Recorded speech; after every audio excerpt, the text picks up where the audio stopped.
اچھے انسان کی سب سے پہلی اور سب سے آخری نشانی یہ ہے کہ وہ ان لوگوں کی بھی عزت کرتا ہے جن سے اسے کسی قسم کے فائدے یا مفاد کی توقع نہیں ہوتی۔ انسان کو زندگی میں دھکے لگتے رہتے ہیں، وہ دوبارہ اٹھ بھی کھڑا ہوتا ہے، چل بھی پڑتا ہے۔ جانتے ہیں انسان کب دوبارہ اٹھنے کے قابل نہیں رہتا؟ جب اسے پتہ چلتا ہے کہ اسے گرانے والا تو وہ تھا جس کے لیے وہ کھڑا تھا۔ جب کوئی عورت یہ کہے کہ اس دنیا کے سارے مرد برے اور بے وفا ہیں، تو اس کا مطلب یہ نہیں کہ اس نے سارے مردوں کو آزما لیا ہے یا وہ سب مردوں کو برا بول رہی ہے۔ اس کا مطلب ہے جو مرد اس کی زندگی میں آیا تھا اور دھوکہ دے کر چلا گیا، وہ اس کی ساری دنیا تھا۔ ہم ایک ایسے معاشرے میں رہتے ہیں جہاں ایک چھوٹی سی غلط فہمی کو وجہ بنا کر سالوں کے تعلق کو چھوڑ دیا جاتا ہے۔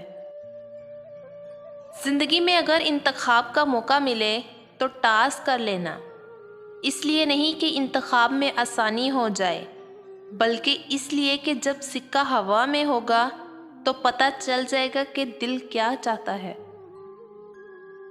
جن رشتوں پہ وقت کے ساتھ ساتھ محبت کا چھڑکاؤ کیا جائے وہی تر و تازہ رہتے ہیں، ورنہ آپ نے اندازہ تو لگا ہی لیا ہے کہ جو کنجی استعمال نہ کی جائے تو وہ زنگ آلود ہو جاتی ہے۔ ناشکری انسان کو بے سکونی میں مبتلا کر دیتی ہے۔ انسان کو اپنی نعمتوں کی قدر تب ہوتی ہے جب وہ ان نعمتوں سے محروم لوگوں کو دیکھتا ہے۔ اسی طرح انسان کے اندر ترقی کا جذبہ اس وقت بیدار ہوتا ہے جب وہ اپنے سے زیادہ کامیاب اور ترقی یافتہ لوگوں کو دیکھتا ہے۔ محبت، عزت و احترام کبھی بھی جبراً نہیں ہوتا۔ ہم کسی کو مجبور نہیں کر سکتے کہ وہ ہماری عزت کرے، تعریف کرے، ہم سے محبت کرے۔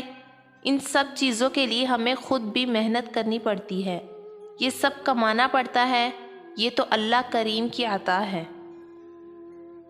ساری زندگی کے لیے مرد کو قدموں میں رکھنے کے لیے دو باتوں پر عمل کرو: بہادر بنو اور جو بھی کرو ہمت سے کرو۔